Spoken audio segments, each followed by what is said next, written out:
Certains demandent quelle est la preuve que Dieu existe? Quelle est la preuve qu'il y a un créateur? Mais en réalité, cette question est mal posée. La nature saine et la raison claire ne demandent pas de preuve pour l'existence d'Allah. Elle en témoigne avant même toute réflexion et toute démonstration. Quand un être humain contemple les cieux, les montagnes, la précision de la création, il ressent avant même de raisonner qu'il y a un créateur. S'il doute, ce n'est pas parce qu'en fait la preuve manque, mais c'est parce que son cœur est voilé, son cœur est aveuglé. Reconnaître le créateur, reconnaître Allah est une chose naturelle. Ce sont les âmes détournées de la vérité qui la nient tout simplement. Alors oui, les arguments rationnels existent, l'ordre du monde, la cause première, l'impossibilité que le néant crée quoi que ce soit. Mais en réalité, la vérité, c'est que le cœur sincère n'attend pas un raisonnement. Il reconnaît déjà Allah dans son état même, dans son état de création naturelle, de fitra, en fait, d'état inné, naturel à reconnaître son Seigneur.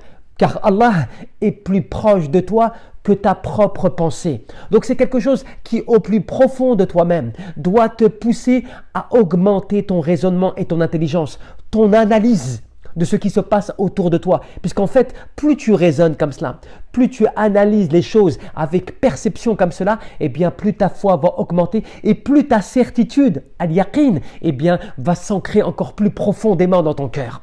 Donc lorsque des fois tu vois une certaine faiblesse en toi, un manque de volonté quand on fait de l'adoration, sache que ce n'est pas un problème de preuve, que ce n'est pas un problème d'argumentation ou d'argument, c'est un problème de perception, de conception de la vérité par le fait de ce qui est inné en toi, la raison, l'intelligence, tout cela, analyse, vois, regarde, porte de l'attention à tout cela et tu verras à quel point les preuves sont claires. L'imam Ibn al-Qayyim te disait, en toute chose, tu as la preuve de l'existence du Créateur. C'est pour ça qu'il faut que tu comprennes à quel point Allah subhanahu wa ta'ala nous a fait de cette raison, de cette réflexion dans l'adoration, un acte d'adoration même. Le fait que tu réfléchisses comme cela est déjà en lui-même un acte d'adoration.